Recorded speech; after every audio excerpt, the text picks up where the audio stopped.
बताते हैं। अब इस तमाकू में इतना दोष क्यों बताया, इस तमाकू को इतना हानिकारक दोष क्यों बताया, सबसे ज्यादा भयंकर क्यों बताया? इसका कारण है कि मानव शरीर परमात्मा पाने के लिए ही मिलता है। जो पुण्यात्मा परमात्मा चाहते हैं वो मानव शरीर में ही उसकी तलाश खोज और मेहनत मजदूरी करके उस परमात्मा को पा सकते हैं।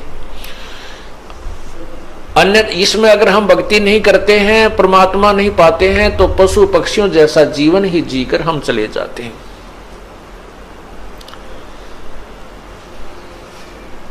अब ये हमारे शरीर में कमल बने हुए हैं, कमल, इन कमलों में भगवानों का वास है। मूल कमल में गणेश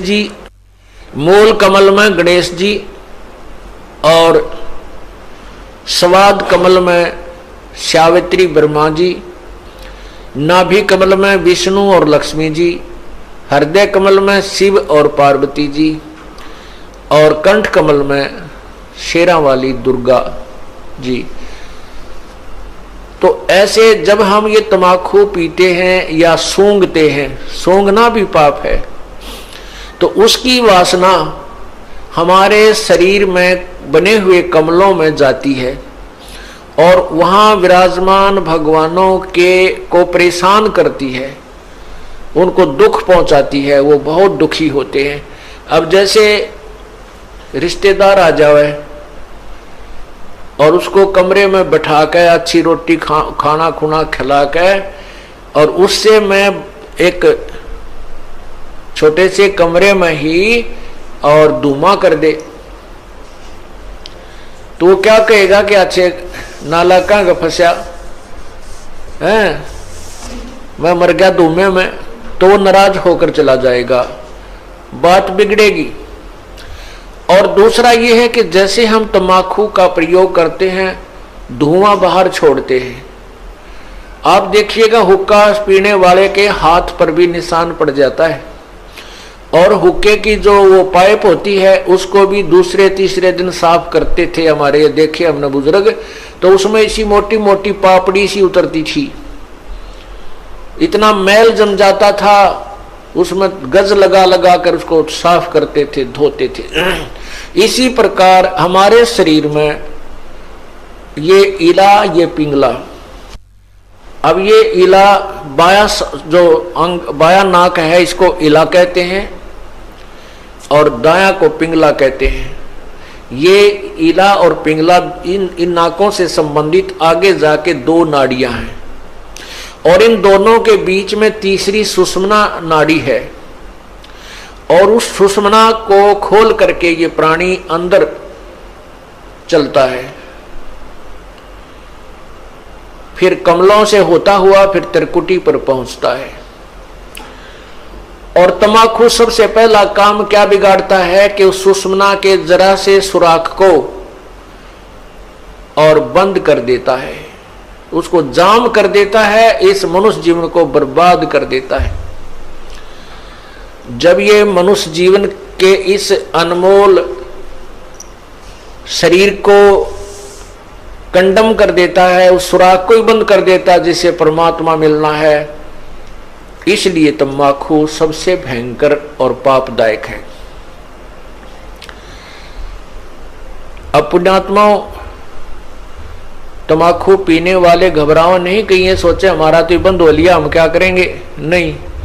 ये श्वास का जो सिमरण हम आपको देते हैं ये इसी काम का है कि इसको पहले उस स्थान को साफ करता है। श्वास के सिमरण से वो उसको साफ करेगा, उस मैल को कति धो देगा, मांझ देगा और उसमें प्रवेश करने योग्य वो स्थान बना देगा। वो तीसरा जिसको कहते हैं ना, तीसरी नाड़ी, वो साफ कर देगा। तो यहां क्या बताते हैं,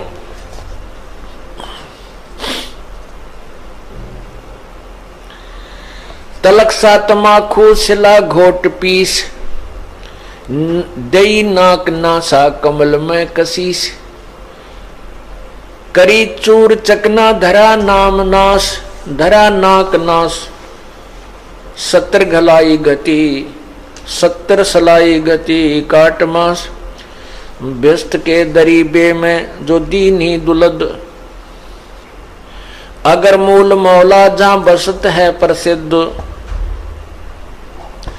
हिंदू तुर्क को जो दीनी तलाक, पीवे तमाखू जो सरे के कजाक।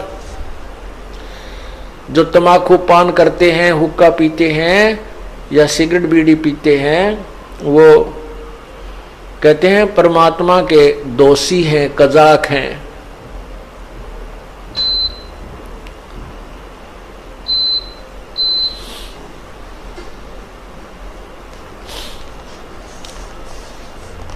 अब फिर क्या बताते हैं, हिंदू लोग तमाकू प्रयोग करते हैं और उधर से गाय को माता के दर्जे में लेते हैं, गाय को माता मानते हैं। तमाकू की उत्पत्ति कैसे हुई? एक ऋषि का साधु था राजा, एक ऋषि का साधु राजा था। और एक दिन राजा ने अपने साधु ऋषि को आमंत्रित किया अपने घर पर जलपान के लिए। तो राजा ऋषि ने बहुत मना किया अपनी पत्नी को कि राजाओं का और ऋषियों का कोई मेल नहीं होता, राजा बड़े अभिमानी होते हैं, ये कोई हमारे सिर में दर्द करेंगे। लेकिन वो ऋषि पत्नी नहीं मानी, कहने लगे मेरी बहन कब कब मुझे बुलावे, आप तो न्योय नाक चढ़ाया करो, कोई भी काम हो जा। अर्थात ऋषि जी को विवश कर दिया राजा के घर जाने के लिए।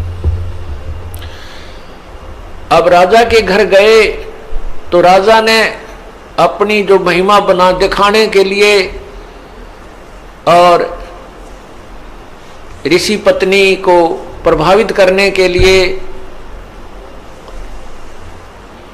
बहुत अच्छे आहार, मेज पोस मेज का ऊपर काजू किस्मत सेब संतरे कर नाना प्रकार की सब्जी बनवा कर, जलेबी कचौड़ी पकौड़ी दही खीर हलवा सारे व्यंजन लगवा दिए मेज पे।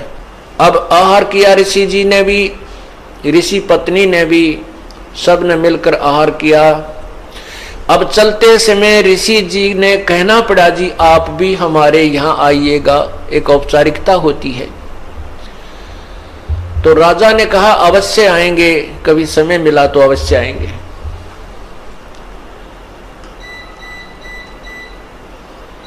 एक दिन वो समय मिल गया, राजा ने संदेशा भिजवा दिया कि हम आ रहे हैं।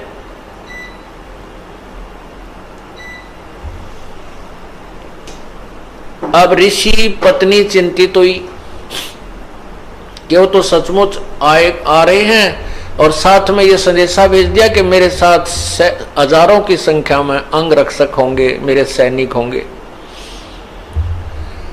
अब राजा चाहता था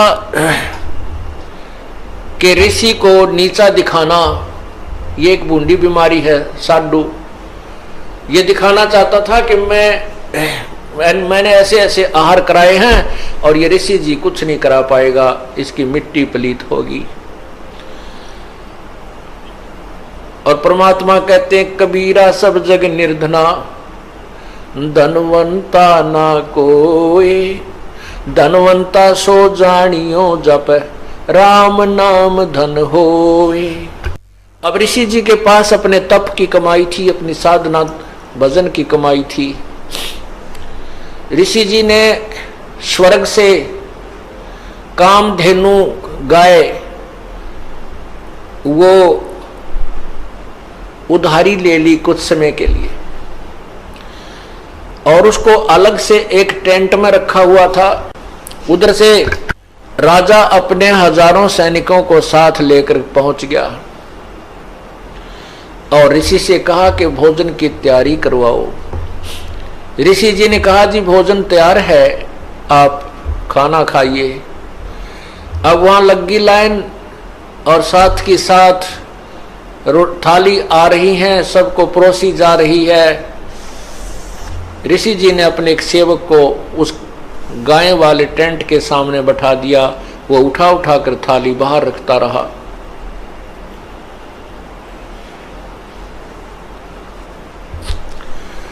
अब जब सब सैनिकों ने खाना खा लिया और ऐसा स्वादिष्ट भोजन उन्होंने कभी नहीं खाया था, तब राजा ने पूछा कि हे ऋषि जी, आपके पास ना कहीं कोई भोजन बनाने की व्यवस्था नजर आ रही है, ना कि तक को चूल्हा डाल रखा तुमने, ना कोई हलवाई बुला रखा, ये ऐसा भोजन, स्वादिष्ट भोजन कहाँ से आ रहा है? तब राजा ने बताया कि मेरे पास एक कामधेनु गाय है और उसमें यह शक्ति होती है कि वो चाहे पूरी पृथ्वी जीव जा भोजन खा ले, पूरी पृथ्वी के प्राणी, तो भी उसका अंत नहीं आता है। तो राजा के अब साधु की यारी दोस्ती इतनी होती है, अब राजा की नीत में खोट आ गया, नीयत में खोट आ गया। उसने सोचा यू कंगाल क्या करेगा, इस गाय का मैं ले चलता हूं, बहुत ज्यादा सेना है मेरे पास और ये गाय सभी आहार करा दिया करेगी। कहने लगा ऋषि जी, ये गाय मुझे दे दे, आप क्या करोगे इसकी? ऋषि जी ने कहा ये गाय मेरी नहीं है, मैं उधारी लाया हूं, मैं आपको नहीं दे सकता। तो राजा बोला सैनिकों से कि सैनिकों इस गाय को छीन लो। अब ऋषि सोचता है कि अच्छा नालायक, ये तो जबरदस्ती कर रहा है मेरे साथ। तब उस ऋषि ने कहा हे गौ माता, आप अपने स्वदेश लौट जाइए, मैं विवश हूं। इतना कहते ही वो टेंट के ऊपरले हिस्से को पाड़ती हुई और गाय आकाश की तरफ, स्वर्गलोक की तरफ चल पड़ी। राजा ने गाय को कंडम करके नीचे डालने के लिए तीर मारा, पैर में तीर लगा और कहते हैं वो गाय का खून, रक्त और उस टेंट में जो भी कोई वस्तु मांगते थे, इतनी थाली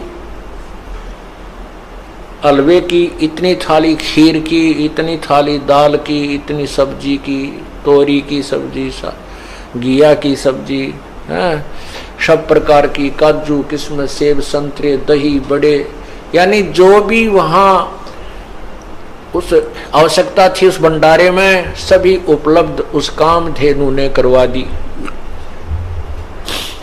ऋषि जी के पैसे यानी पुण्य की कमाई स्वर्ग में जमा हो गई, उसके प्रतिफल में उसको वहां सब वस्तु प्राप्त हो गई।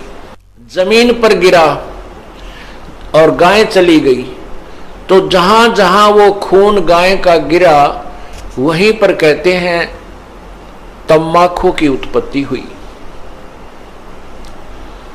अब हिंदू लोग एक तरफ तो माता को इतना प्रिय मानते हैं, गाय को अपना मां के तुल्य आदर देते हैं और फिर मां के खून को पी रहे हैं। क्या बताते हैं, खो नाम खू का तमा नाम गाय, 100 बार सौगंध इसको ना खाए।